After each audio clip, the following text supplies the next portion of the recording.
आप भी लोगों का new education hub teach by Kapil sir YouTube channel में स्वागत है। जैसा कि आपको पता होगा कि पार्ट 1 और पार्ट 2 में आप लोगों को डेली प्रैक्टिस कराया जा रहा है, जिसमें नीट तथा सीयूटी के तथा मेडिकल कॉलेज जितने भी हैं, अगर मेडिकल की आप तैयारी करना चाह रहे हैं किसी भी कंपटीशन के लिए जिसमें बायो से क्वेश्चन आता है, तो उन सभी एग्ज़ाम के लिए एक क्लास बहुत ही आपके लिए मददगार रहेगी। जैसा कि आप लोगों को पता है कि क्वेश्चन नंबर 1 से लेकर 50 तक पार्ट 1 पार्ट 2 में अपलोड किया जा चुका है। अगर आप लोग वीडियो नहीं देखे हैं तो जाकर वहां से देखकर अपनी तैयारी को और मजबूत कर सकते हैं। अब हम लोग चलते हैं 50 के बाद 51 नंबर क्वेश्चन नंबर से, जिसमें हम लोग एक एक कर सभी क्वेश्चन को समझते हैं। एक क्वेश्चन देखिए, कहा जा रहा है कि निम्नलिखित में से कौन सा कथन सही है। देखिए, कहा जा रहा है कि कौन सा कथन सही है। इसमें 51 का है। इसके पहले वाले वीडियो को अपलोड किया जा चुका है। आप लोग डेली प्रैक्टिस करने के लिए इस चैनल को सब्सक्राइब कर लीजिए तथा अपने मित्रों को शेयर कीजिए तथा अपनी प्रतिक्रिया जरूर से जरूर दिया करिए कि क्लास आपको कैसी लगती है। देखिए, कहा जा रहा है कि निम्नलिखित में से कौन सा कथन सत्य है। तो कौन सा कथन सत्य है, तो 51 का देखा जा रहा है। तो इसमें देखिए कौन कौन सा है, ऑप्शन देखा जा रहा है। तो कहा जा रहा है कि परागकण का बाहरी कठोर आवरण अंतःचोल कहलाता है। तो ये इसका गलत हो जाता है, क्योंकि कहा जा रहा है कि परागकण का बाहरी कठोर भाग अंतःचोल नहीं कहलाता है, अब वायुचोल कहलाता है। उसके बाद देखिए क्या है, बीजाणु जनन उत्तक उत्तक अगुणित होते हैं। तो ये गलत है, क्योंकि अगुणित न होकर द्विगुणित होते हैं। एंडोथीलियम लघु बीजाणु उत्पन्न करता है, ये इसका गलत है, क्योंकि गुरु बीजाणु उत्पन्न करता है। अब देखिए अन्य अगर आप लोग देख रहे हैं कि जब लास्ट में 3 ऑप्शन इसमें कट जा रहे हैं, तो लास्ट वाला ऑप्शन थोड़ा सा गंभीर, उसके ऊपर ध्यान देना है कि कभी कभी रेयर केस में क्या होता है कि कुछ ऐसे मिसप्रिंट क्वेश्चन हो जाते हैं जिसमें 4 का चारों ऑप्शन गलत हो जाते हैं। तो हम लोग तुरंत आंख बंद करके तुरंत डी नहीं मानना है। आप लोग ध्यान से देखिएगा कि कायर के टेपिटम विकसित हो रहे परागकणों को पोषण प्रदान करता है। तो टेपिटम का मुख्य कार्य ही होता है परागकणों को पोषण प्रदान करना। इस प्रकार से क्वेश्चन नंबर 51 का right answer option number D हो जाता है कि टेपिटम विकसित हो तो रहे परागकणों को पोषण प्रदान करता है। अगर इन सभी के ऊपर कंप्लीट वीडियो देखना चाहते हैं, तो क्योंकि आप लोगों को पता है कि जब तक आप थियोरी नहीं पढ़े रहेंगे या उसको नोट्स वाइज उसको अच्छे समझे नहीं रहेंगे, तब तक आपको थोड़ा सा असुविधा लगेगा क्वेश्चन की प्रैक्टिस करते समय। प्रैक्टिस कब किया जाता है, जब आपका कंप्लीट नोट्स एक बार आप रिवीजन किए होंगे, या तो क्लास 11th और 12th की पढ़ाई आप अच्छे से किए रहेंगे, तो आपको आसान रहेगा क्वेश्चन को प्रैक्टिस करना। क्योंकि जब क्वेश्चन प्रैक्टिस करते हैं तो आपको ये पहचान होता है कि क्वेश्चन किस चैप्टर से कहाँ से कैसे किस प्रकार से क्वेश्चन बनते हैं। क्योंकि आपको ये पता है कि देखिए ये सभी के सभी क्या आए हुए क्वेश्चन है, तो ये सभी के सभी बहुत ही महत्वपूर्ण क्वेश्चन है। आप लोग इस सभी क्वेश्चन को हल्के मत लीजिए। अगर आप लोगों को कुछ ऐसे क्वेश्चन है जो नहीं आ रहे हैं, तो आपको बहुत ज़्यादा टेंशन में लेना है, क्योंकि आप लोग अभी शुरुआत कर रहे हैं तैयारी का, तो इसमें बहुत ज़्यादा कन्फ्यूजन नहीं होना है। देखिए कहा जा रहा है कि अनुन्मीलन, ये क्या नेक्स्ट क्वेश्चन 52, अन्योन्मील्य परागकण का क्या लाभ होता है। ये देखिए कहा जा रहा है कि अनुन्मील परागकण का क्या लाभ होता है। तो 51 का देखा जा रहा है कि अनुन्मील पुष्पों में, कहा जा रहा है कि पुष्पों में परागकोश, कहा जा रहा है देखिए पुष्प के परागकोश, देखिए क्या परागकोश, ये पुष्प के परागकोश और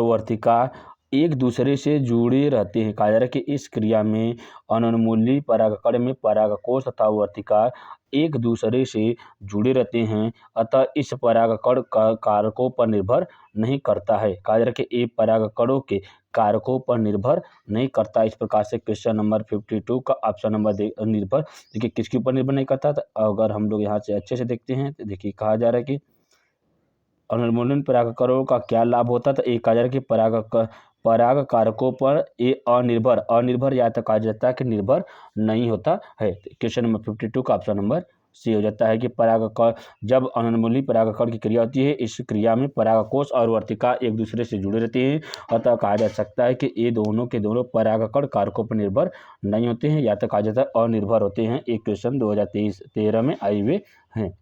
नेक्स्ट क्वेश्चन, सभी के सभी क्वेश्चन आपके एग्जाम पॉइंट ऑफ व्यू से मोस्ट इंपॉर्टेंट है। आप लोग बारीकी से एक एक क्वेश्चन को देखिए। देखिए कहा जा रहा है, ये देखिए CPMT में आया हुआ है देखिए क्वेश्चन थोड़ा सा लॉन्ग है, इस सभी क्वेश्चन को ध्यान से आपको देखना है। देखिए कहा जा रहा है कि कुछ चित्र देखिए डायग्राम से आपके एग्जाम में क्वेश्चन आते रहते हैं, तो डायग्राम से किस प्रकार से क्वेश्चन आते हैं यहाँ से आपको आसानी से अच्छे से ध्यान से देखते हुए करना है। देखिए कहा जा रहा है कि निम्नलिखित ग्रेमिनी कुल के सदस्यों के भ्रूण को ऊर्ध्वाधर लंबवत काटा जा रहा है। कहा जा रहा है कि ग्रेमिनी कुल के सदस्य के भ्रूण को ऊर्ध्वाधर मतलब क्या लंबवत काटा गया है, जिसमें कहा जा रहा है ए से लेकर जी तक मतलब एज का क्रम बताया गया ए से लेकर जी तक के सही नामांकन करे तथा उचित है। अब कहा जा रहा है कि ए से लेकर जी तक का नाम दिया गया और ए को क्या किस नाम से जाना जाता है, बी को किस नाम से जाना जाता है, सी को किस नाम से जाना जाता है। इसी प्रकार से ए से जी तक का पूरा क्रम बताना है। यहाँ पर आपका ऑप्शन दिया हुआ है, तो क्रमशः कर हम लोग एक एक करके देखते हैं। यहाँ पे देखिए कहा जा रहा है कि हाँ देखिए देखिए कि ऑप्शन देखिए एक ग्रुप कहा जा रहा है कि ए नंबर क्या है, तो यहाँ से आप ध्यान से देखिएगा कि कहा जा रहा है कि ए को ग्रेमिनी कुल के सदस्य जो होते हैं इसका भ्रूण का जो विकास होता है उसमें सबसे पहले ए वाले को देखा जाता था, इसे स्क्वेटुलम कहा जाता है। क्या कहा जाता है? स्कूटेलम कहा है ए क्या स्कूटेलम स्कूटेलम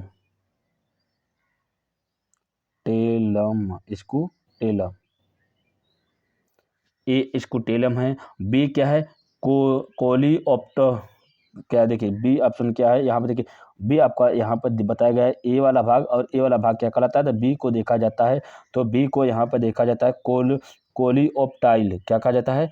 कोलियोप्टाइल। देखिए क्या है?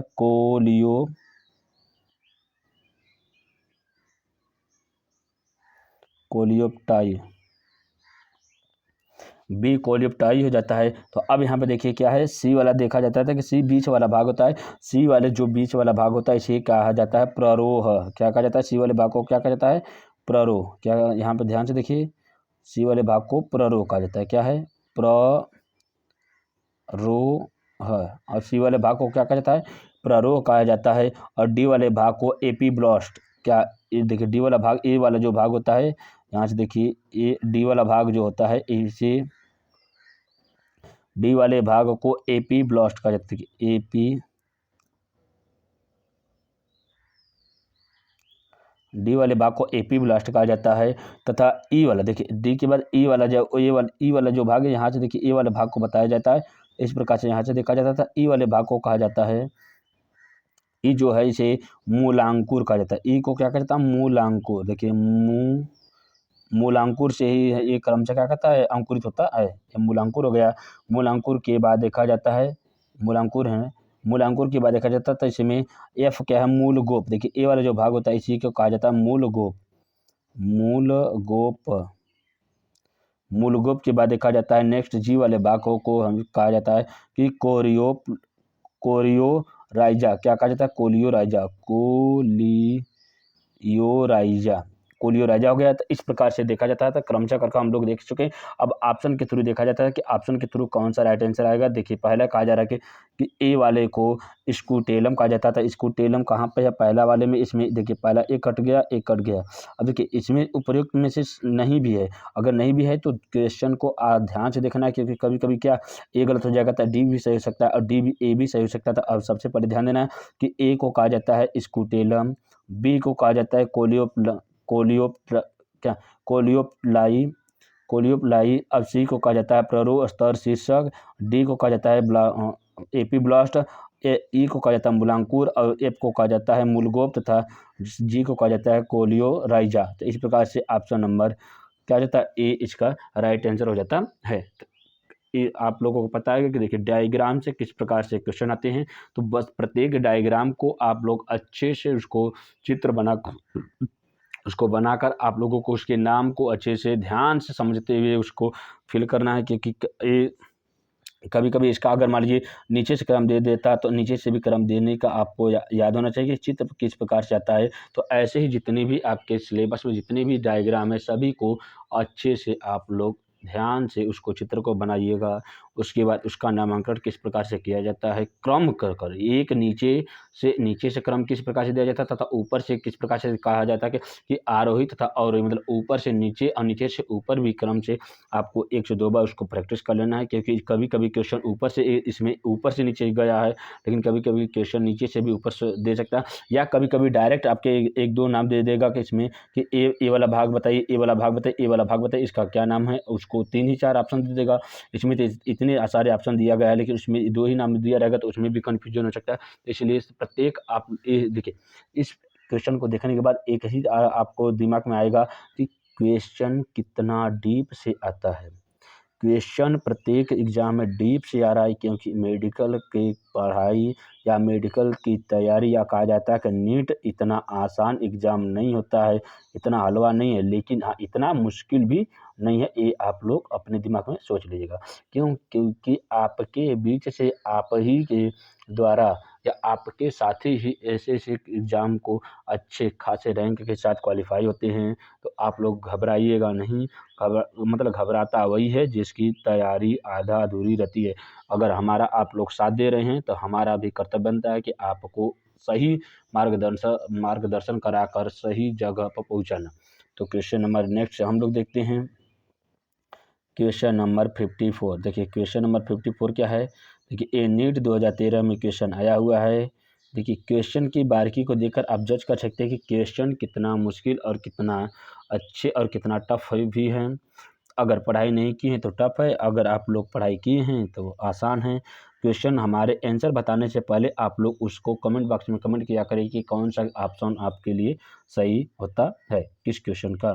ठीक है, इसमें कहा जा रहा है कि शुक्राणु निर्माण का सही क्रम क्या है। देखिए शुक्राणु निर्माण का सही क्रम क्या होता है, तो शुक्राणु निर्माण, देखिए इसमें भी सेम वही प्रोसेस है। क्वेश्चन का पूछा गया तरीका से में ही है, बस उसमें डायग्राम दे दिया था, इसमें डायग्राम नहीं दिया है। जब डायग्राम नहीं दिया है तो भी आपको क्रम बताना है, तो इसीलिए करें कि जितने भी डायग्राम दिया गया है आपके सिलेबस में, उसको आप लोगों को बारीकी से अच्छे से उसको कवर करना है। देखिए जो शुक्राणु निर्माण की प्रक्रिया क्या होती है, शुक्राणु किस प्रकार से निर्माण करता है। तो सबसे पहले क्या अवस्था होती है, तो जब शुक्राणु की बात किया जाता है सबसे पहले देखा जाता है तो शुक्राणु जनन होते हैं। क्या कहते हैं, शुक्राणु जनन होते हैं। यहाँ पर देखा जाता है तो सबसे पहले क्या होता है, शुक्राणु जनन क्या होते हैं, सबसे पहले शुक्राणु जनन होते हैं। शुक्राणु जनन होते हैं। अब अगला देखिए, शुक्राणु जनन के बाद शुक्राणु जनन होते हैं, शुक्राणु जनन के बाद शुक्राणु कोशिकाएं होती है।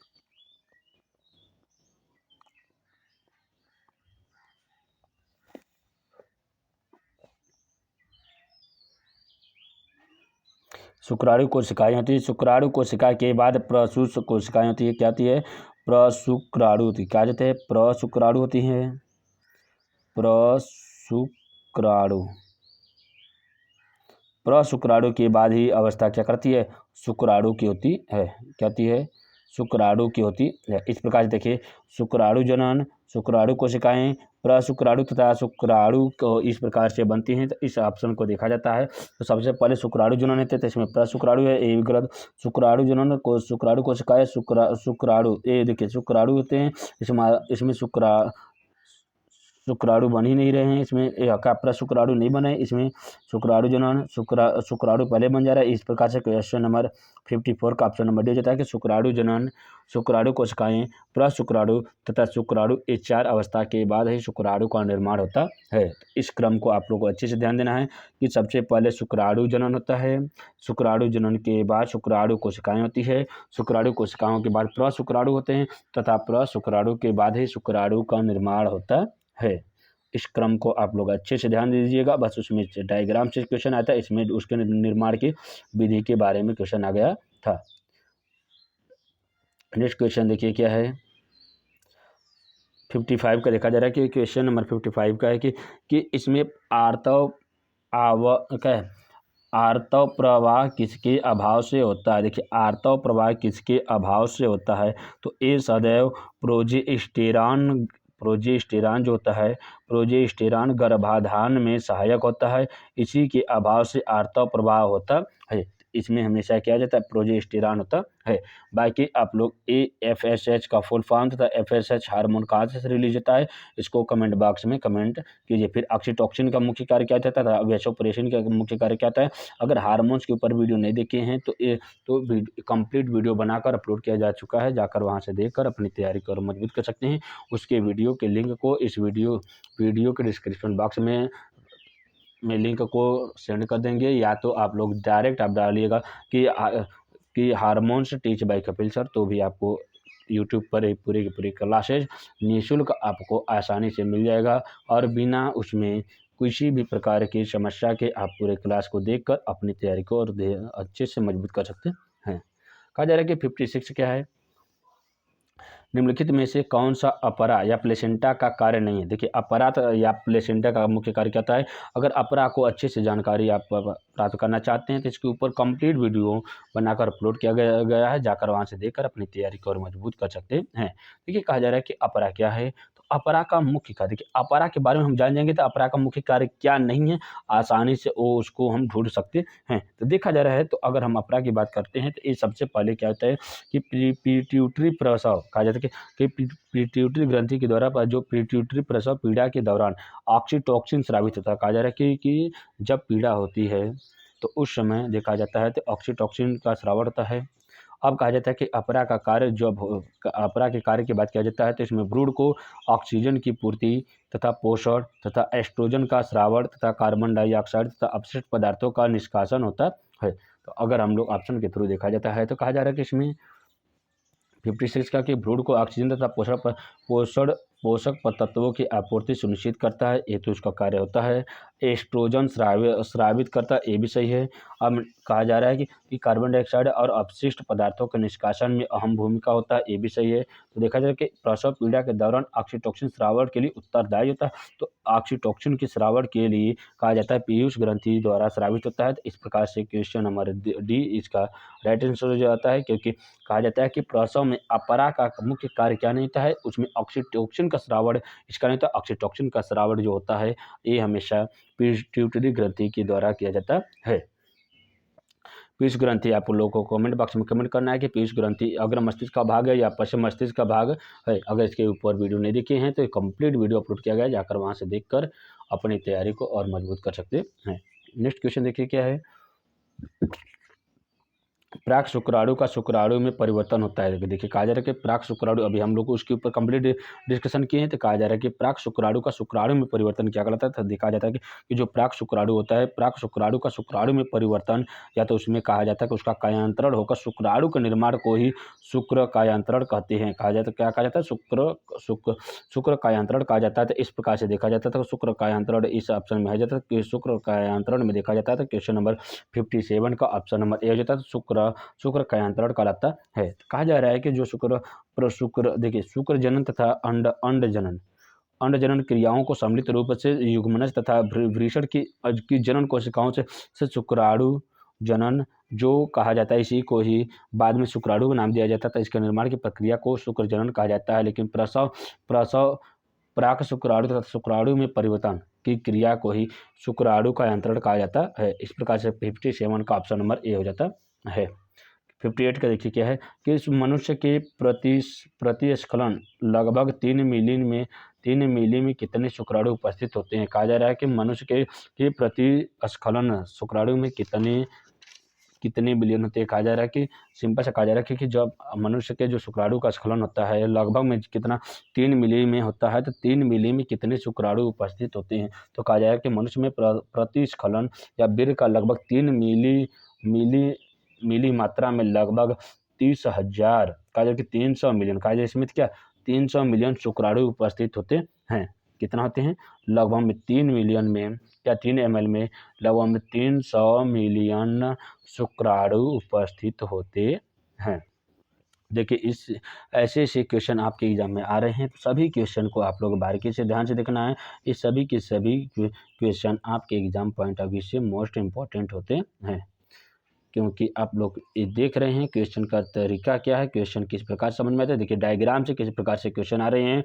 तो 2013 के एग्ज़ाम में ही दो प्रकार से या दो क्वेश्चन ऐसे आए थे जो डायग्राम बेस्ड थे। अब डायग्राम को देखकर अच्छे से इसको समझना है कि इसमें कहा जा रहा है कि 59 का इसमें देखा जा रहा है कि किस प्रकार से इसमें इसका नामांकन किया गया है। सेम ए से लेकर एफ तक की घटना इसके बारे में क्रमशः करके बताना है। तो हम लोग चलते हैं एक एक करके इसको।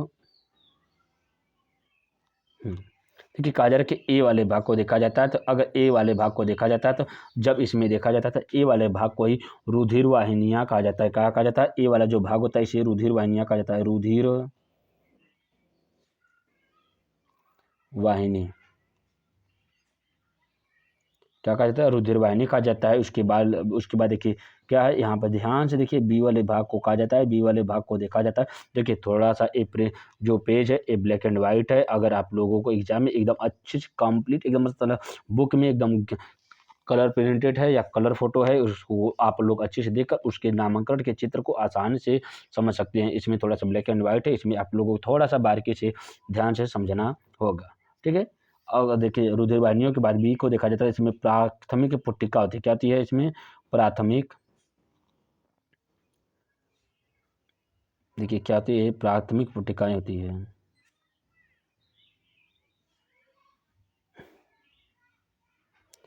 प्राथमिक पुट्टिकाएं प्राथमिक पुट्टिकाएं होती है। प्राथमिक पुट्टिकाओं के बाद देखा जाता है तो अब सी को देखा जाता है तो प्राथमिक पुट्टिका के बाद देखा जाता है तो तृतीयक पुट्टिकाएं होती है। क्या होती है? ए तृतीयक पुट्टिकाएं होती है। क्या होती है? तृतीयक पुट्टिकाएं होती है। तृतीयक पुट्टिकाएं के बाद देखा जाता था ग्राफियन पुट्टिकाएं। क्या हो जाता है? सी के बाद डी देखा जाता था। तो जो एक रिक्त वाला स्थान होता है इसी को डी को देखा जाता है। तो डी को देखा जाता है इसमें तो ग्राफियन पुट्टिकाएं होती है। क्या होती है?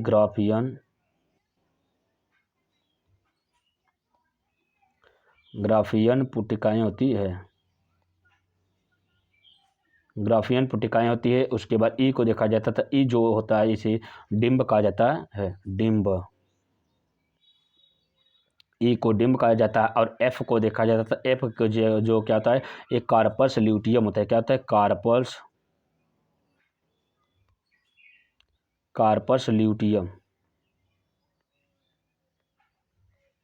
क्या होता है? कार्पस ल्यूटियम होता है। इस प्रकार से अगर हम लोग को ऑप्शन के थ्रू देख रहे हैं तो कौन सा राइट आंसर होता है? देखिए कहा जा रहा है कि ए वाला जो था रुधिर वाहिनियाँ था। तो ए वाला रुधिर वाहिनियाँ इसमें किसमें जो नहीं है उसमें को पहले कैंसिल किया जाता है। तो ए को रुधिर वाहिनियाँ कहा जाता है, बी को प्राथमिक पुट्टिकाएं कहा जाता है, सी को तृतीयक पुट्टिकाएं कहा जाता है। दोनों मिला। अब देखिए डी को इसमें कहा जाता है, जो डी है वो ग्राफियन पुट्टिकाएं होती है, लेकिन इसमें डी को डिम्ब कहा जाता था। इस प्रकार से गलत हो जाता था। ऑप्शन नंबर ए इसका राइट आंसर हो जाता कि ए को रुधिर वाहिनियों कहा जाता है, फिर बी को प्राथमिक पुट्टिकाएं, सी को तृतीयक पुट्टिकाएं, डी को ग्राफियन पुट्टिकाएं कहा जाता है और ई को डिम्ब कहा जाता है और एफ को कार्पस ल्यूटियम कहा जाता है। इस प्रकार से डायग्राम से क्वेश्चन आते हैं। अब प्रत्येक डायग्राम को आप लोग अच्छे से शुक्राणु के जितने भी शुक्राणु की कहा जाता है कि अनुप्रस्थ काट से ये चित्र बनाया गया, तो अनुप्रस्थ काट के चित्र को भी आसानी से आप लोग देखकर आसानी से आप लोग अपनी तैयारी को मजबूत कर सकते हैं और उसको समझ सकते हैं। नेक्स्ट देखिए क्या है, अंडाणु तथा शुक्राणु के जितने भी अनुप्रस्थ काट है वो दोनों के दोनों एग्जाम तथा वृषण के भी अनुप्रस्थ काट का आपके एग्जाम पॉइंट ऑफ व्यू से मोस्ट इंपॉर्टेंट।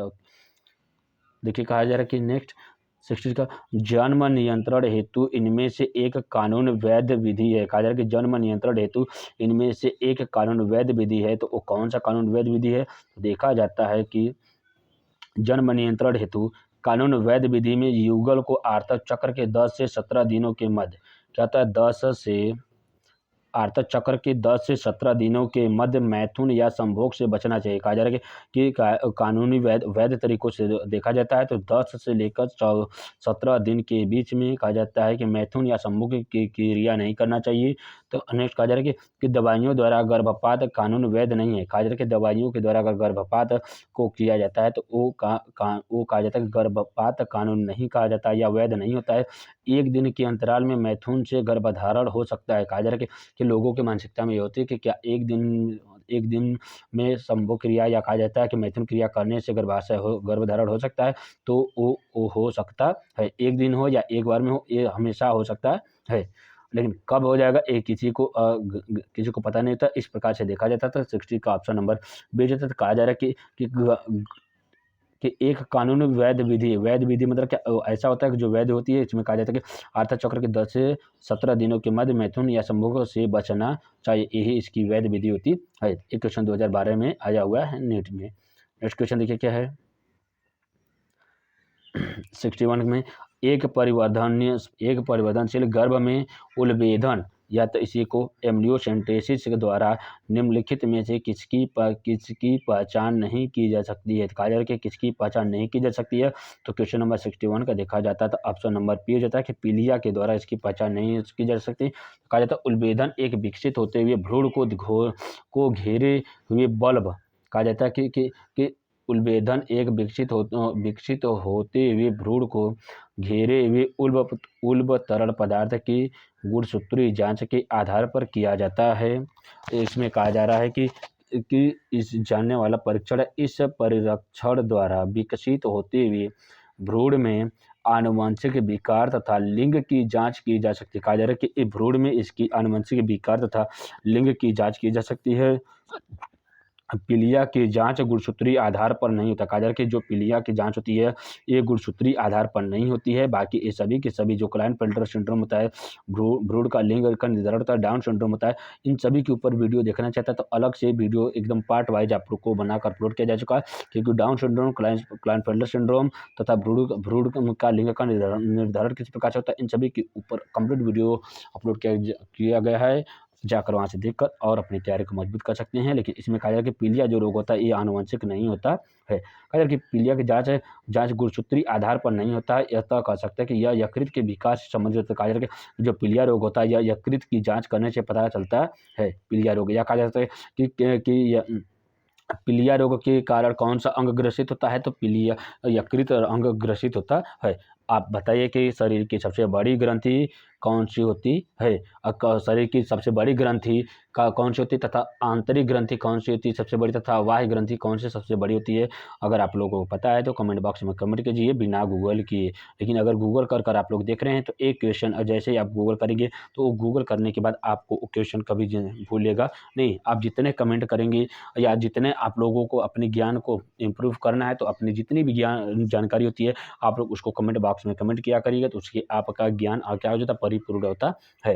नेक्स्ट क्वेश्चन देखिए कहा जा रहा है कि 62 का है कृत्रिम गर्भधारण से तात्पर्य है। कहा जाता है कृत्रिम गर्भधारण से क्या तात्पर्य है, तो कृत्रिम गर्भधारण कहा जाता है कि आर्टिफिशियल गर्भधारण से क्या होता है। तो इसमें देखा जाता है 62 का देखिए इसमें कहा जा रहा है कि योनि में एक स्तंभ, कहा जाता है देखिए एक परखनली में स्थित अंडज में एक स्वस्थ दाता के शुक्राणु का स्थानांतरण कहा जाता है। कृत्रिम नहीं, ये गलत हो जाता है। कहा जा रहा है कि एक परखनली में स्थित अंडज में पति के शुक्राणु का स्थानांतरण, ये भी गलत है। कहा जा रहा है योनि में एक स्वस्थ व्यक्ति के शुक्राणु को कृत्रिम रूप से प्रवेश कराना ही कृत्रिम गर्भधारण कहलाता है। कहा जा रहा है कि योनि में एक स्वस्थ व्यक्ति के शुक्राणु का कृत्रिम रूप से प्रवेश कराना ही कृत्रिम गर्भधारण कहलाता है। तो इस प्रकार से 62 का ऑप्शन नंबर सी हो जाता है। नेक्स्ट क्वेश्चन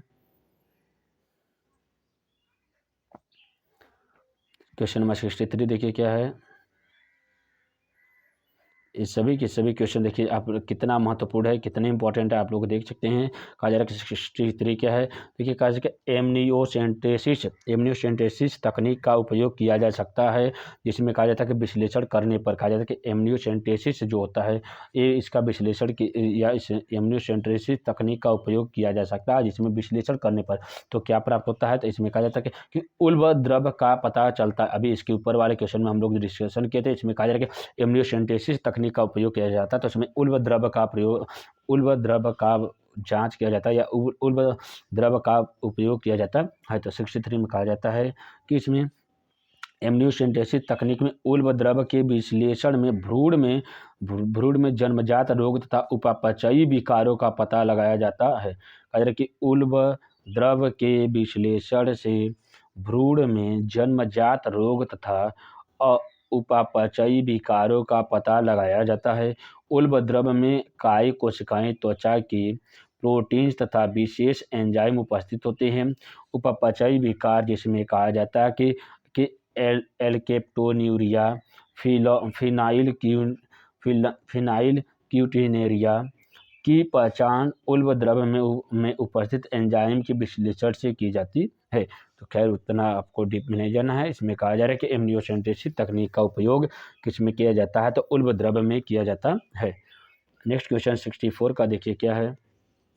64 में निम्नलिखित में से किसमें स्वयुग्मक तथा सजात पुष्प परागण दोनों ही नहीं पाए जाते हैं, तो ये दोनों स्वयुग्मन तथा सजात पुष्प परागण दोनों नहीं पाए जाते, तो ये सदैव पपीते में नहीं पाए जाते हैं। तो कहा जाता है 64 के पपीते में नहीं पाए जाते हैं, बाकी खीरे, अरंडी तथा मक्के में ये दोनों के दोनों लक्षण पाए जाते हैं। ऑप्शन नंबर ए इसका राइट आंसर हो जाता है। तो कहा जा रहा है कि स्वयुग्मक या स्वपरागण की प्रक्रिया जिसमें परागण एक ही पुष्प के भीतर होता है, जबकि सजात पुष्प परागण के अंतर्गत एक पुष्प के परागकोश से परागकण उसी पादप के किसी अन्य पुष्प के वर्तिकाग्र पर स्थानांतरित होते हैं। तो ये दोनों ही क्रियाएं पपीते के पादप में नहीं पाई जाती है, क्योंकि पपीता पृथक या लिंगाश्रयी पादप है जिसमें नर तथा मादा पादप अलग अलग होते हैं, या कहा जाता है ये सदैव एक लिंगी पादप होता है। लेकिन बाकी जितने खीरे, अरंडी तथा मक्के होते हैं ये सभी के सभी द्विलिंगी होती हैं। अगर एक लिंगी द्विलिंगी के ऊपर वीडियो देखना चाहते हैं तो इसके ऊपर वीडियो अपलोड किया गया है। आता कह सकते हैं कि स्वपरागण, पर परागण या परागण की विधि क्या होती है, इसके ऊपर भी कंप्लीट वीडियो अपलोड किया गया है, जाकर वहां से देखकर अपनी तैयारी को और मजबूत कर सकते हैं। देखिए इसके पहले आप लोग वीडियो देखे होंगे तो वो आप लोग एकदम आपका एग्जाम जो बोर्ड का एग्जाम था उसको ध्यान में रखते हुए देखे थे। अब आपको पता होगा कि कितनी बारीकी से क्वेश्चन पूछता है, तो क्योंकि बारीकी से क्वेश्चन देखना है तो बारीकी से एनसीईआरटी पढ़ना होगा। तो एनसीईआरटी का कंप्लीट नोट्स हम आप लोगों को एकदम डिस्कशन कर वीडियो अपलोड किए हैं, जाकर वहां से देखकर अपनी तैयारी को मजबूत कर सकते हैं। क्योंकि एनसीईआरटी भी बगैर आप कोई भी मेडिकल कॉलेज के सोचेंगे कि मेडिकल एग्जाम क्वालिफाई कर पाएंगे तो ये इम्पॉसिबल है, क्योंकि एनसीईआरटी ही मेडिकल परीक्षा की जान होती है। जितनी बार आपको कोशिश करना है एनसीईआरटी बुक को पढ़िए, और उसके द्वारा जैसे एनसीईआरटी बुक को आप पढ़ लेते हैं उसके बाद उस चैप्टर के जितने भी इंपॉर्टेंट एमसीक्यू हैं सभी को एक एक कर आप लोगों को रिवीजन करना है। तो इसीलिए हम एक एक चैप्टर का जितने भी इंटर कहा जाता है कि ट्वेल्थ के chapter first, second, third, fourth हैं, सभी को एक ही वीडियो में क्रमशः पार्ट वाइज आप लोगों के लिए उसमें जितने भी इंपॉर्टेंट क्वेश्चन बनते हैं सभी को एक कर आप लोग के लिए ला रहे हैं। तो प्रत्येक दिन प्रत्येक क्वेश्चन को देखकर अपनी तैयारी को मजबूत कीजिए तथा अपने अच्छे क्लास लगती है तो अपने मित्रों को शेयर भी करते रहिए। देखिए कहा जा रहा है कि परागण करने वाले कारकों की अनुपस्थिति में भी बीज निर्माण सुनिश्चित होता है। कहा जा रहा है कि परागण करने वाले कारकों की अनुपस्थिति में भी बीज निर्माण सुनिश्चित होता है। कहा जा रहा है कि परागण करने वाले कारकों की अनुपस्थिति में भी बीज निर्माण सुनिश्चित होता है। कहा जा रहा है कि बीज का निर्माण किस प्रकार से सुनिश्चित होता है, एक सदैव कॉमेलिनी में होता है। कहा जाता है कि कॉमेलिनी में सदैव इसमें देखा जाता है कि इसमें परागकण अनुपस्थित होता है तथा इसमें बीज का निर्माण सुनिश्चित होता है। कहा जाता है कि कॉमेलिना जो होता है, कॉमेलिना बेगालेंसिस, या कहा जाता है कि कनकौवा आपके सिलेबस में अच्छे से डिस्कशन किया गया है, क्योंकि कनकौवा आपके एग्जाम पॉइंट ऑफ व्यू से मोस्ट इंपॉर्टेंट है। कहा जाता है कि कनकौवा का वैज्ञानिक नाम इसमें देखा जाता है तो कॉमेलिना बेगालेंसिस है, जिसका नाम कनकौवा नामक पादप में दो प्रकार के पुष्प होते हैं, जिसे वायवी कीट परागित उन्मिल परागणी पुष्प तथा भूमिगत उन्मिलिन पुष्प, इसमें अनुन्मिली पुष्प उभयलिंगी पुष्प होते हैं जो कभी भी खुलते नहीं हैं, अर्थात कह सकते हैं कि सदैव बंद रहते हैं। ऐसे पुष्प के भीतर परागकोश तथा वर्तिकाग्र परस्पर अत्यधिक निकट होते हैं, या कह सकते हैं कि पुष्प कलिकाओं में परागकोशों का स्फुटन होता है। कहा जाता है कि पुष्प कलिकाओं में परागकोशों का स्फुटन होने पर पुष्प के परागकण उसी पुष्प के वर्तिकाग्र पर स्थानांतरित हो जाते हैं, अर्थात कह सकते हैं कि इन पुष्पों में स्वयुग्मनज होता है, तथा कह सकते हैं कि अनुन्मीलन पुष्पों में पराग करने वाले कारकों की अनुपस्थिति में भी बीज निर्माण की प्रक्रिया सुनिश्चित की जाती है। क्वेश्चन नंबर 66 का देखा जा रहा है।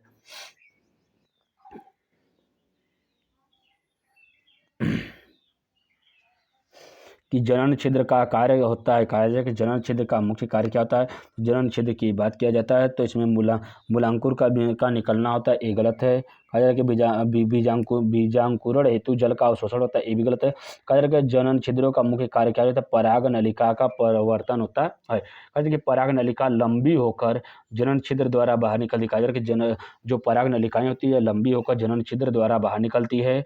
इसमें कहा जाता है कि परागकण या लघु बीजाणु की भित्ति 2 स्तरों की बनी होती है, वाय भित्ति जिसे वायचोल कहा जाता है तथा अंतर भित्ति जिसे अंतःचोल कहा जाता है। इसमें कहा जाता है कि यह जो वायचोल होता है यह स्पोरोपोलिन की बनी होती है तथा परागकणों की आंतरिक भित्ति अंतःचोल कहलाती है। यह सदैव पेक्टोसेलुलोज की बनी होती है। कहा जा रहा है कि वायचोल जो होता है यह स्पोरोपोलिन, देखिए वायचोल जो होता है यह स्पोरोपोलिन की बनी होती है तथा जो अंतःचोल होता है अंतःचोल सदैव पेक्टोसेलुलोज की बनी होती है, पेक्टोसेलुलोज की बनी होती है। कुछ स्थानों पर वायचोल पतली या अनुपस्थित होती है, इन्हें जनन छिद्र कहते हैं। वर्तिका पर पहुंचकर परागकण जल व पोषक जनन छिद्र द्वारा अवशोषित करता है। ठीक है, नेक्स्ट क्वेश्चन, निम्नलिखित में से कौन सा एक कथन गलत है। कहा जा रहा है कि निम्नलिखित में से कौन सा कथन एक गलत है, तो इस प्रकार से देखा जाता है। तो क्वेश्चन नंबर 67 का है कि देखिए क्या कौन सा गलत है। कहा जा रहा है कि जनन पराग 2 कोशिका अवस्था में झड़ता है जो तो दोहरा निषेचन नहीं हो पाता है, तो इसका राइट आंसर है। कहा जा रहा है कि वर्धी कोशिकाएं, क्या है, वर्धी कोशिकाएं जनन कोशिका से अधिक बड़ी होती है, तो ये गलत है। तो क्योंकि वर्धी कोशिकाएं जनन कोशिका से छोटी होती है, तो इस प्रकार जो गलत ही इसका राइट आंसर पूछा। तो इस प्रकार से क्वेश्चन नंबर 67 का ऑप्शन नंबर बी हो जाता है। कहा जा रहा है कि पराग से पूर्व परागकण का प्रोटोप्लास्ट को कोशिका या वर्धी कोशिकाएं व जनन कोशिकाएं में विभाजित हो जाती है। तो इसमें जो वर्धी कोशिकाएं होती है सदैव बड़ी होती है तथा जनन कोशिकाएं सदैव छोटी होती है। तो लेकिन इसमें कहा जा रहा है कि वर्धी कोशिकाएं बड़ी व जनन कोशिकाएं छोटी में विभाजित हो जाती है। कुछ जातियों में जनन कोशिकाएं परागकण के स्फुटन से पूर्व दो नर युग्मक में विभाजित हो जाती है। इस प्रकार पराग के समय लगभग 2 या 3 कोशिकाएं होती है। इस प्रकार से क्वेश्चन नंबर 67 का ऑप्शन नंबर बी हो जाता है कि वर्धी कोशिका जनन कोशिकाओं से अधिक बड़ी होती है, तो ये आपका गलत हो जाता है। जो गलत है इसका क्वेश्चन का राइट आंसर पूछा गया है। देखिए क्या है,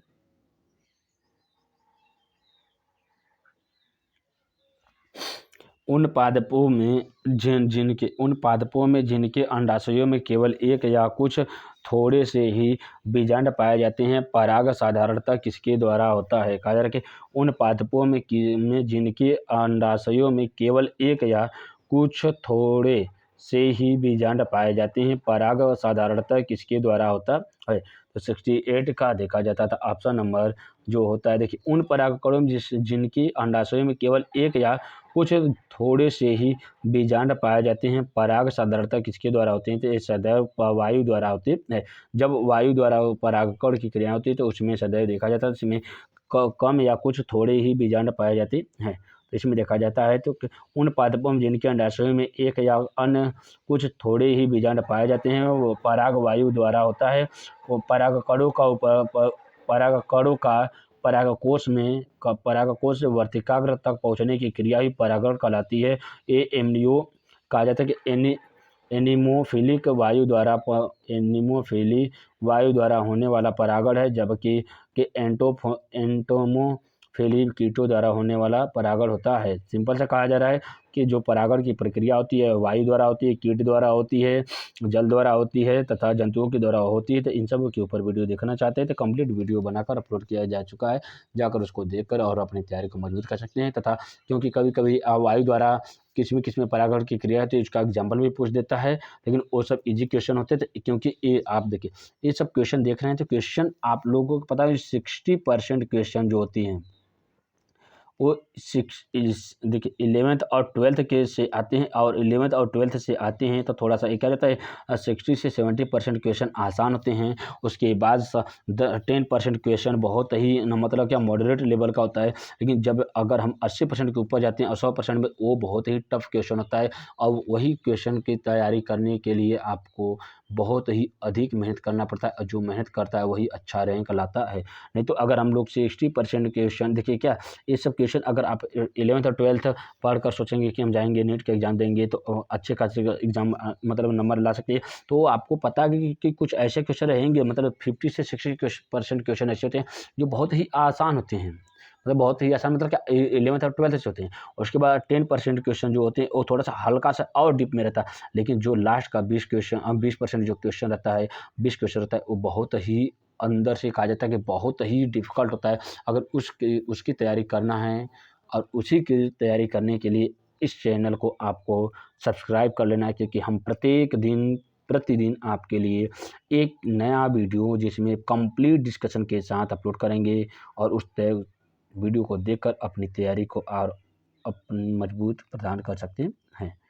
नेक्स्ट क्वेश्चन क्या है, 69 का देखिए क्या है, निम्नलिखित में से कौन सा नर युग्मक को विकसित करता है। कहा जा रहा है कि नर युग्मक को निरूपित करता है। कहा जा रहा है कि नर युग्मक को निरूपित कौन करता है, तो कहा जाता है कि परागकण अथवा लघु बीजाणु कहा जा रहा है कि इसमें कौन सा नर युग्मक को निरूपित करता है। नर युग्मक को कौन निरूपित करता है, ये आपका क्या है, देखिए कहा जा रहा है कि जो भ्रूण पोष होता है ये किसको बताता है, तो ये मादा को बताता है। सहायक कोशिकाएं मादा को बताता है। इसमें कहा जा रहा है कि नर कोशिकाएं, तो प्रतिमुखी जो कोशिकाएं होती है ये मादा को बताती है, लेकिन जो परागकण होता है ये सदैव नर युग्मक को निरूपित करता है। तो इस प्रकार से 69 का ऑप्शन नंबर सी हो जाता है। देखिए इसीलिए कारण है कि कुछ ऐसे क्वेश्चन रहेंगे बहुत ही आसान रहेंगे, आप वो एक बार पढ़ के उसको थोड़ा सा एकदम एक बार पढ़ेंगे तुरंत राइट आंसर तक पहुंच जाएंगे। कुछ ऐसे क्वेश्चन है कि थोड़ा सोचना पड़ेगा, कुछ ऐसे क्वेश्चन है कि सोच कर भी वो वहाँ तक नहीं पहुंच सकते। अगर वहाँ तक पहुंचना है तो आपको और अच्छे से तैयारी करना होगा। नेक्स्ट क्वेश्चन है, निम्नलिखित में से किसमें भिन्नताएं उत्पन्न नहीं होती है। कहा जा रहा है किसमें भिन्नताएं उत्पन्न नहीं होती है, तो आप लोग देखते हैं कि भिन्नताएं उत्पन्न नहीं होती है। अर्धसूत्री विभाजन में भिन्नताएं उत्पन्न होती है, पुनर्योजन में भिन्नताएं उत्पन्न होती है, उत्परिवर्तन में होती है, लेकिन किसमें नहीं होती है। क्लोनिंग में की क्रिया में क्लोनिंग ऐसी विधि होती है जैसा उसका क्या होता है भ्रूण होता है उसी के थ्रू उसका क्या होता है बेबी होता है। तो कहा जाता है इसके पूर्वज जितने जिस प्रकार से उसका पूर्वज रहता है उसी प्रकार की उसकी संतान होती है, इसी को क्लोनिंग कहा जाता है। कि सबसे पहली क्लोनिंग किस जनवरी की गया था, आप लोग उसको कमेंट बॉक्स में कमेंट कीजिएगा तथा उसका नाम क्या रखा गया था। कहा जाता है कि इसके सबसे पहले भेड़ का क्लोनिंग कर ही उसका सबसे पहले क्लोनिंग की विधि को अपनाया गया था।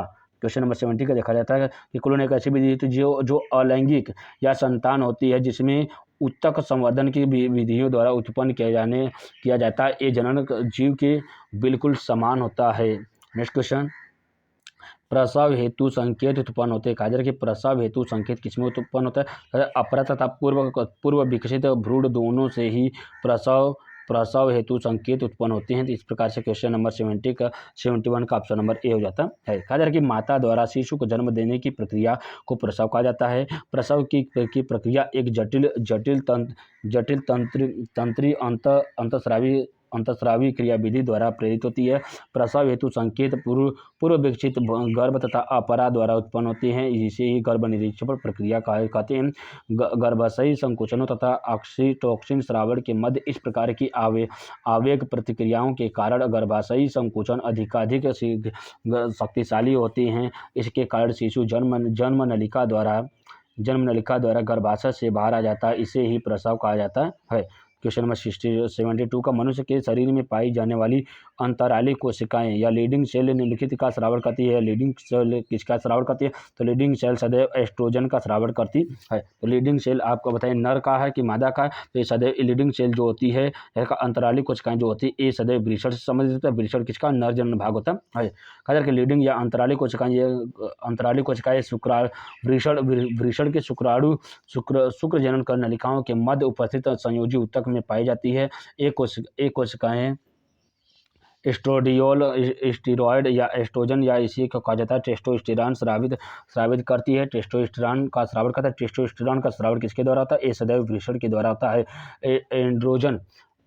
एस्ट्रोजन हार्मोन्स नर लक्षणों एवं नर के लैंगिक व्यवहार को प्रेरित करते हैं तथा नर के सहायक जननांगों के विकास, परिपक्वन एवं कार्यों को भी नियंत्रित करती है।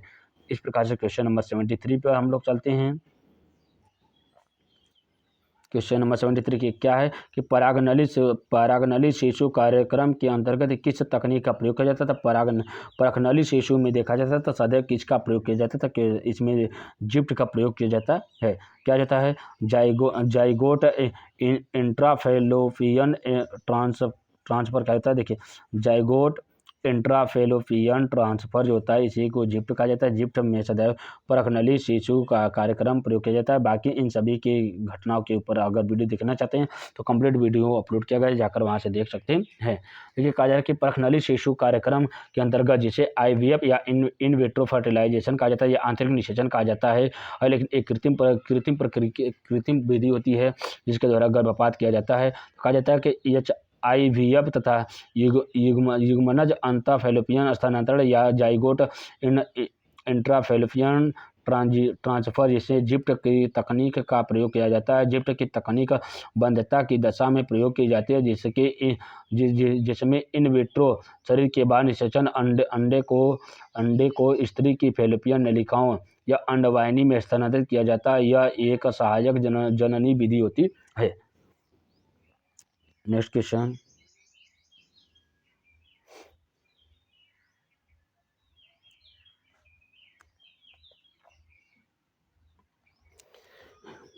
मानव अर्थ चक्र में पाए जाने वाली श्रावण प्रावस्था को एक यह नाम भी दिया जाता है जो एवं वह कितने दिनों तक होता है। काजरा की 74 का देखा जाता है कि मानव अर्थ चक्र में पाए जाने वाले श्रावण प्रावस्था को यह एक नाम भी दिया जाता है जिससे यह कितने दिन तक होता है। तो कहा जाता है 74 का ऑप्शन नंबर सी जो है पीतक पिंड प्रावस्था होती है जो लगभग में 13 दिन तक होती है। अर्थ चक्र के ऊपर कंप्लीट वीडियो देखना चाहता है तो इस वीडियो के डिस्क्रिप्शन बॉक्स में या इसका प्लेलिस्ट में अपलोड किया गया, जाकर वहां से देखकर अपनी तैयारी को मजबूत कर सकते हैं। क्योंकि अगर एक बार नोट्स पढ़ लेंगे तो उसके बाद आपको आसान लगेगा पूरे क्वेश्चन का प्रैक्टिस करने में, क्योंकि ये सभी क्वेश्चन आपका प्रीवियस ईयर क्वेश्चन है। अब देखिए कहा जा रहा है कि 74 का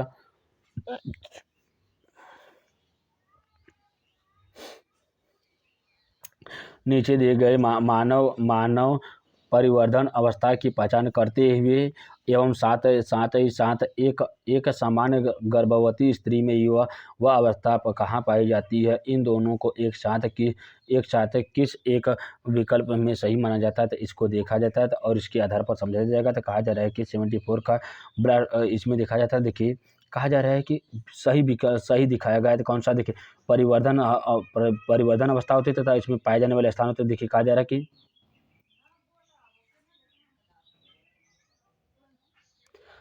कि बाद का मोरूला कहा जाए कि बाद का मोरूला या तुतक जो होता है या फेलोपियन नलिका के मध्य भाग में पाया जाता है, या ब्लास्टूला होता है जिसे कोकर कहा जाता है, इसे फेलोपियन नलिका के अंतिम भाग में पाया जाता है। लेकिन इसमें ब्लास्टोसिस हो जाता है जिसे कोकर पुटी कहा जाता है, गर्भाशय भित्ति में होती है। 8 कोशिका मोरूला होता है जिसे तृतीयक या फेलोपियन नलिका के आरंभ बिंदु होता है। तो इस प्रकार से देखा जाता है। तो इस जो 74 का ऑप्शन होता है 74 में देखा जाता है तो ये जो ब्लास्टूला होती है या जो ब्लास्टोसिस होता है जो इसे कोरक पुट्टी कहा जाता है, ये सदैव गर्भाशय भित्ति में होता है। तो 74 का ऑप्शन नंबर सी हो जाता है। नेक्स्ट क्वेश्चन,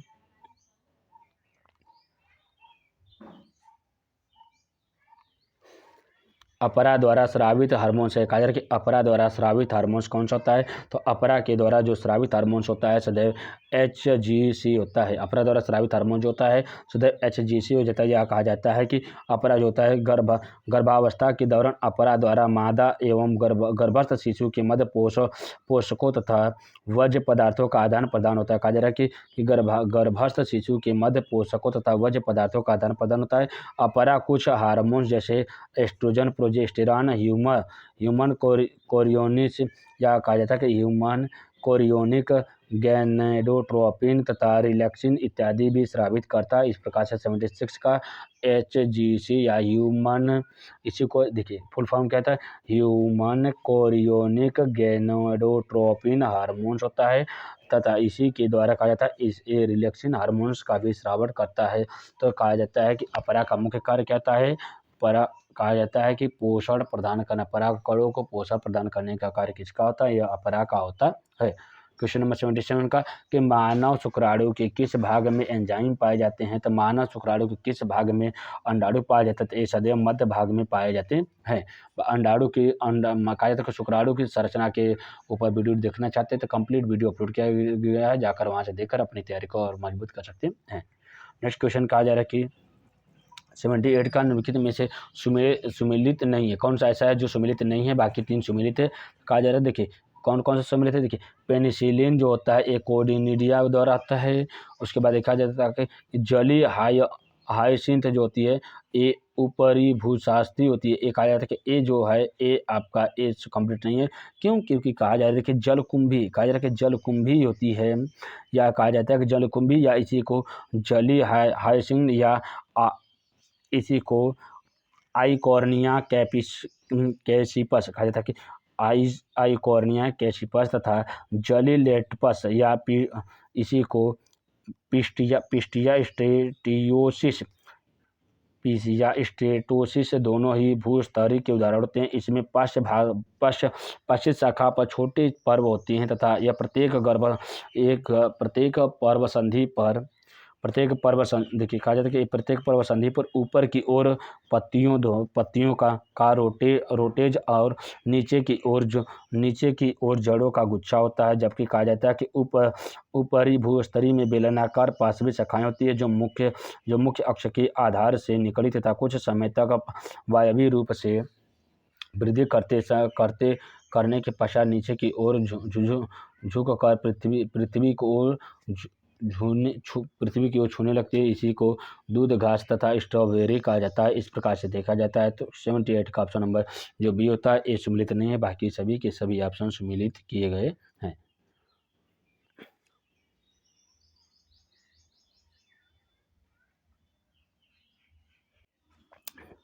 क्वेश्चन 179 के देखिए क्या कहा जा रहा है कि 79 में देखिए कायिक जनन तथा असंग जनन में समानता होती है। देखिए कायिक जनन तथा असंग जनन में समानताएं होती है तो ये देखा जाता है। तो 79 का देखा जाता है तो इसमें कहा जाता है कि दोनों के द्वारा जनन के समान संतति उत्पन्न होती है। कहा जा रहा है कि दोनों में कायिक जनन तथा असंग जनन में एक समान होता है। इन दोनों की समानताएं की बात किया जाता है तो कौन सा था। तो दोनों के द्वारा जनन के समान संतति उत्पन्न होती है। तो इस प्रकार से क्वेश्चन नंबर 79 का ऑप्शन नंबर डी हो जाता है।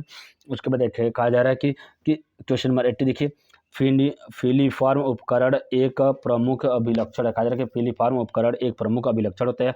तो किसका अभिलक्षण होता है। तो फिलीफॉर्म की बात किया जाता है सदैव सहायक कोशिकाओं का प्रमुख लक्षण होता है। कहा जा रहा है कि सहायक कोशिकाओं का प्रमुख लक्षण की बात किया जाता है तो यह सदैव फिलीफॉर्म उपकरण के द्वारा होता है। या कहा जाता है कि फिलीफॉर्म उपकरण का प्रमुख लक्षण की बात किया जाता है सदैव सहायक कोशिका का होता है।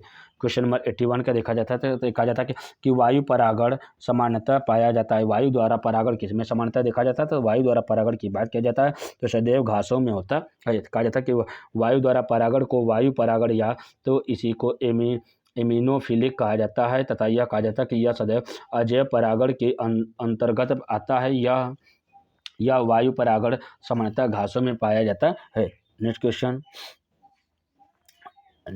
62 निम्नलिखित में से किसकी जाति में बीजांडकाय बहुभ्रूणता पाई जाती है। तो किसी कहा जा रहा है कि निम्नलिखित में से किसकी जाति में बहुभ्रूणता बीजांडकाय बहुभ्रूणता ही पाई जाती है। तो 82 का देखा जाता है तो सदैव सिस्टस जो होता है सिस्टस में सदैव बीजांडकाय भ्रूणताएं पाई जाती है। किस में पाया जाता है। सिस्टस में पाया जाता है। कहा जा रहा है कि एक बीज में एक से अधिक भ्रूणों की उपस्थिति को ही बहुभ्रूणता कहा जाता है। सदैव सिस्टस या कहा जाता है कि इसके ऊपर पहले पार्ट में आपको बताया गया था संतरा था, नींबू था तथा आंवला था। इन सभी में अगर बात किया जाता है तो इसमें सिट्रस प्रकार के होते हैं क्योंकि इन सभी के जो चक्र की बात किया जाता है सदैव इसमें क्या जाते हैं रिक्त स्थान होते हैं। तो इस प्रकार से क्या किया जाता है सिट्रस होते हैं। ये आप लोगों का पार्ट 1 में इसी वीडियो के पार्ट 1 में आप लोगों को अच्छे से कंप्लीट करके उसमें समझाया गया कि जो सिस्टस होता है या जो संतरा हो गया, नींबू हो गया, इन सबों में क्या होता है जो बहुभ्रूणताओं की संख्या होती है ये बहुत अधिक होती है, एक से अधिक होती है। इसी को बहुभ्रूणता कहा जाता है। नेक्स्ट क्वेश्चन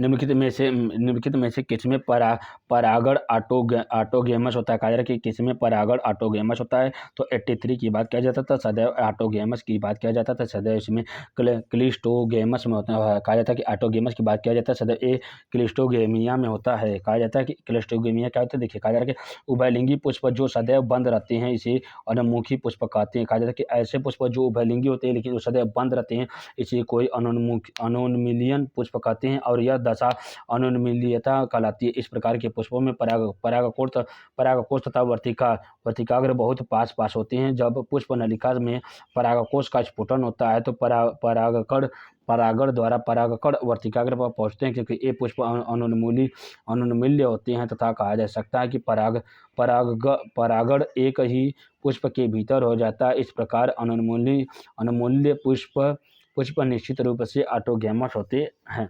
83 का हो गया। नेक्स्ट क्वेश्चन 84 का, आवृतबीजियों में क्रियात्मक गुरु बीजाणु निम्नलिखित में से किस रूप में विकसित होते हैं? तो 84 की बात किया जाता है, तो ये सदैव भ्रूण कोश में उपस्थित होते हैं।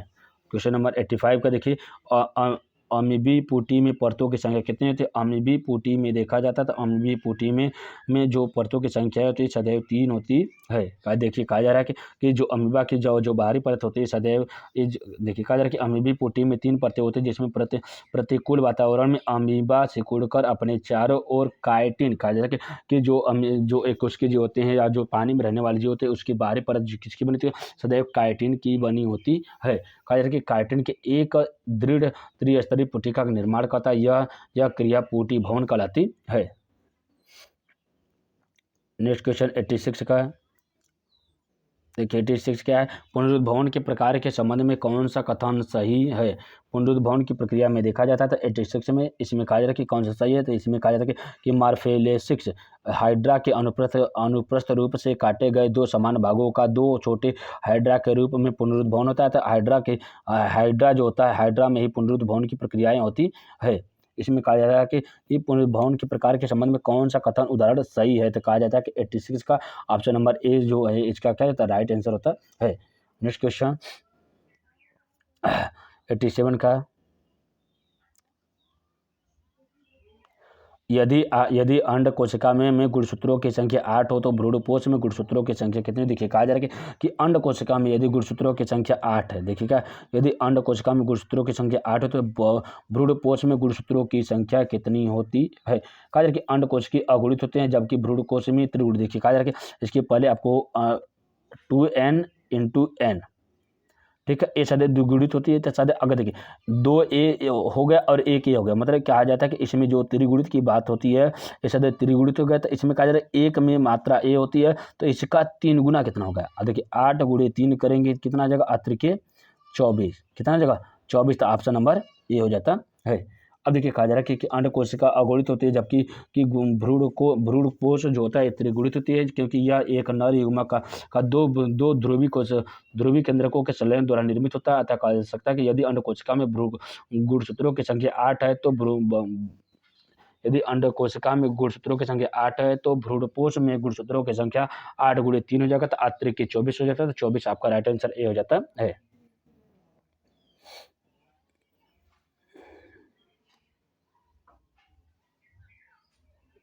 नेक्स्ट क्वेश्चन देखिए क्या है, यदि किसी कारणवश मनुष्य के जनन तंत्र में अपवाही नलिकाएं बंद हो जाए तो युग्मकों का स्थानांतरण नहीं होता है। तो कहा जाता है कि 88 का कहा जाता है कि इसमें यदि अपवाही नलिकाएं बंद हो जाता है तो इसमें ब्रीशर से एपिडिडाइमिस को कहा जाता है कि स्थानांतरण बंद हो जाता है।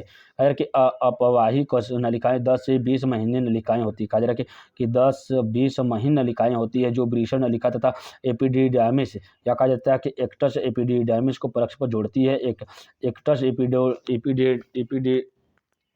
एपिडिडाइमिस जो होता है प्रत्येक ब्रीशर से निकलने वाले नलिकाओं का युग्मक होता है जो इसकी अपवाहक नलिकाओं से मिलने से बनती है। यदि किसी कारणवश मनुष्य की अपवाही नलिकाएं बंद हो जाती है तो शुक्राणु ब्रीशर में एपिडिडाइमिस तथा स्थानांतरण नहीं हो पाता है। तो इसमें कहा जाता है कि किसका स्थानांतरण नहीं होता? तो ब्रीशर में एपिडिडाइमिस का नहीं होता। एपिडिडाइमिस जो होता है ये सबसे बाहरी परत होती है।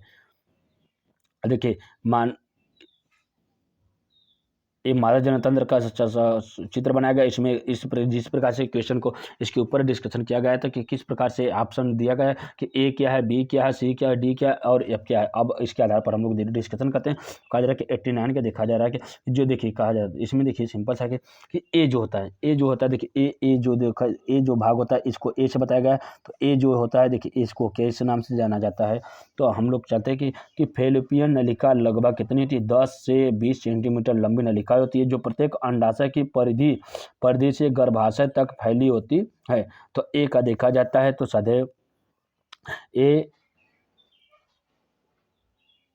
देखिए क्या बोला गया है, एक सेकेंड ऑप्शन देखिए कहा जा रहा है कि नीचे दी गई आकृति में मनुष्य के मादा जनतंत्र की बात किया जाता है। तो अनुप्रस्थ काट दिया गया। इसमें चित्र में ए तथा एफ तक किन्हीं 3 भागों की सही पहचान करना है। देखिए ए और एफ तक की सही, इसमें देखिए कुछ भागों को इसमें अलग कर दिया गया है, कुछ भागों को ही इसमें में सही रखा गया है। तो इस प्रकार से देखा जाता है ए क्या है, इसमें फैलोपियन नलिकाएं होती है लगभग में 10 से 15 सेंटीमीटर लंबी होती है। ये देखिए का गर्भाशय की दीवार से लगभग यहाँ तक ये जो होती है फैलोपियन नलिकाएं होती है। इस प्रकार से देखा जाता है तो ए आपका फैलोपियन नलिका हो जाती है। अब बी की बात किया जाता है। बी में देखा जाता है कि देखिए फैलोपियन नलिका तो इसका अंडाशय के निकट भाग होता है। इसमें कहा जाता है कि इसमें देखिए बी की बात किया जाता है तो इसमें जो बी वाला भाग होता है सदैव देखिए इसमें देखा जाता है ए वाला जो होता है इसमें पैरामेट्रिक्स कहा जाता है। ए इसका गलत हो जाता है क्योंकि इसमें सी आपका देखिए इसमें फैलोपियन नलिकाएं का नाम दिया गया था, इस प्रकार से गलत हो जाता है। इसमें कहा जा रहा है कि डी जो डिम्ब होता है ए गलत हो जाता है। अब कहा जा रहा है कि कौन सा सही है, देखिए ई को गर्भाशय ई एक जो गर्भाशय की दीवार होती है ए गलत हो जाता है।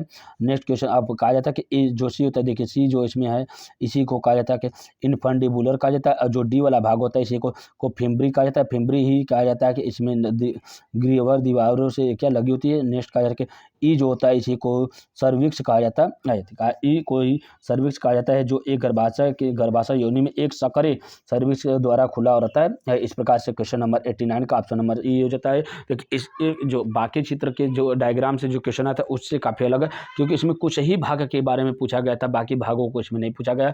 इस प्रकार से देखा जाता है तो ऑप्शन के थ्रू आप लोग को थोड़ा जानकारी रहेगा। तो फैलोपियन नलिकाओं को इसी को कहा जाता है फैलोपियन नलिकाएं। इसमें सी को फैलोपियन नलिकाएं कहा जाता है, इसको कहा जाता है, गलत हो गया। अका जो डी होता है इसे डिम्ब कहा जाता है, उसके बाद डिम्ब हो गया। अब लिखिए कहा जाता है कि जो सी होता है इसे, लेकिन बी जो होता है देखिए इसमें जो बी होता है इसे एंडोमेट्रियम कहा जाता है, ये गलत हो जाता है। लेकिन अब क्या ई को गर्भाशय हो जाता है, लेकिन एफ कहा जाता है, एफ को सर्विक्स कहा जाता है। सर्विक्स क्या जाता है, यहाँ पर डी वाला भाग होता है, यहाँ पर ये गलत हो जाएगा। बाकी ये क्या जाता है इसका राइट आंसर हो जाएगा। आप लोग एलिमिनेट कर कभी क्वेश्चन के राइट आंसर तक पहुँच सकते हैं। नेक्स्ट क्वेश्चन 90 का 90 क्वेश्चन देखिए क्या है कि मनुष्य में निषेचन के दौरान अंड के समीप अनेक शुक्राणु पहुंचने के पश्चात क्या होता है। कहा कि मनुष्य में निषेचन के दौरान अंड के समीप अनेक शुक्राणु पहुंचने के पश्चात क्या होता है। तो जैसे ही इसमें कहा जाता है अनेक शुक्राणु पहुंचते हैं तो इस प्रक्रिया को कहा जाता है कि एक्रोसोम का स्राव शुक्राणु की जोना पेलुसिडा द्वारा अंड के कोशिका द्रव में प्रवेश करने में सहायता करता है। इस प्रकार से क्वेश्चन नंबर 90 का option number A he right answer हो जाता है। क्वेश्चन नंबर 91 का मनुष्य में सामान्यतः अर्धचक्र के दौरान लगभग किस दिन LH का तीव्र स्राव होता है। तो 91 का देखा जाता है तो इसमें 14वें दिन लगभग में क्या होता है LH तथा SH हार्मोन का स्रावण होता है। इसका फुल फॉर्म आप लोग कमेंट बॉक्स में कमेंट कीजिए। नेक्स्ट क्वेश्चन गर्भावस्था की कितने सप्ताह तक चिकित्सकीय गर्भावस्था समापन MTP को सुरक्षित माना जाता है। तो 92 का देखा जाता है तो कहा जाता है कि गर्भावस्था की अभिप्रेत अथवा ऐच्छिक समाप्ति को गर्भावस्था की चिकित्सकीय समाप्ति या MTP कहा जाता है। तो ये कब समाप्त होता है, कहा जा रहा है कि लगभग में 12 सप्ताह तक ही सुरक्षित माना जाता है। 12 सप्ताह देखिए 12 सप्ताह में लगभग में 7 दिन होते हैं तो लगभग में 12 सप्ताह 84 दिन। देखिए 84 से 90 दिन का इसका ये रहता है। उसके बाद क्या होता है धीरे धीरे समाप्त हो जाता है। क्वेश्चन नंबर नेक्स्ट देखिए कहा कि वर्तमान समय में भारत में लगभग वर्तमान समय में भारत में गर्भ निरोधक की सर्वाधिक मान्यता विधि है। कहा जा रहा है कि गर्भ निरोधक की सबसे सबसे कहा जाए कि सर्वाधिक मान्य विधि कौन सी होती है? तो 93 का देखा जाता है। सदैव अंतःगर्भाशय युक्तियों का निर्माण करना होता है, जिसे आईयूडी कहा जाता है। अंतःगर्भाशय युक्ति या आईयूडी कहा जाता है। इसे कहा जाता है ये युक्तियाँ का प्रभावी एवं लोकप्रिय ये युक्तियाँ चिकित्सकीय तथा कुशल एवं प्रशिक्षण नर्सों द्वारा योनि के माध्यम से गर्भाशय में प्रविष्ट कराई जाती है। नेक्स्ट क्वेश्चन,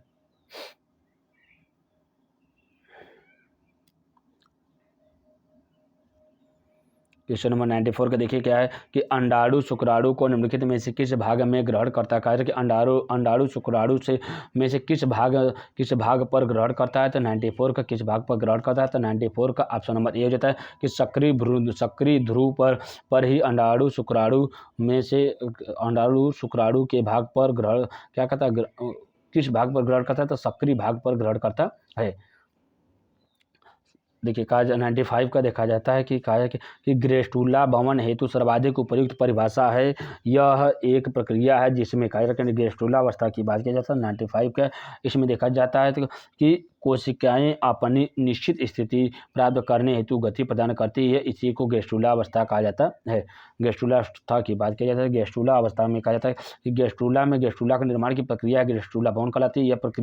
यह भ्रूणी विकास की वह अवस्था होती है जिसके द्वारा ब्लास्टुला की कोशिकाएं अंतिम स्थिति प्राप्त करने के लिए छोटे पुर्जों में गति करती है। कोशिकाएं इस प्रकार की गति को ही मार्फोजेनेटिक गति कहते हैं।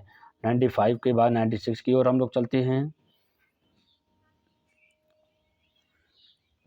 पुनरुद्भवन के प्रकार के संबंध में निम्नलिखित में से कौन सा कथन है? एक क्वेश्चन देखिए रिपीटेड है, तो एक क्वेश्चन रिपीटेड है, तो इसकी पहले वाले क्वेश्चन में आप लोगों को राइट आंसर बोला गया था कि देखिए मार्केलेक्सिस जो होता है ये हाइड्रा के अनुप्रस्थ काटे गए दो समान भागों के दो छोटे छोटे हाइड्रा के रूप में पुनरुद्भवन की प्रक्रिया होती है। ये सदैव इसका राइट आंसर है। एक क्वेश्चन रिपीटेड है, तो इसके ऊपर क्वेश्चन को अच्छे से समझा दिया गया है।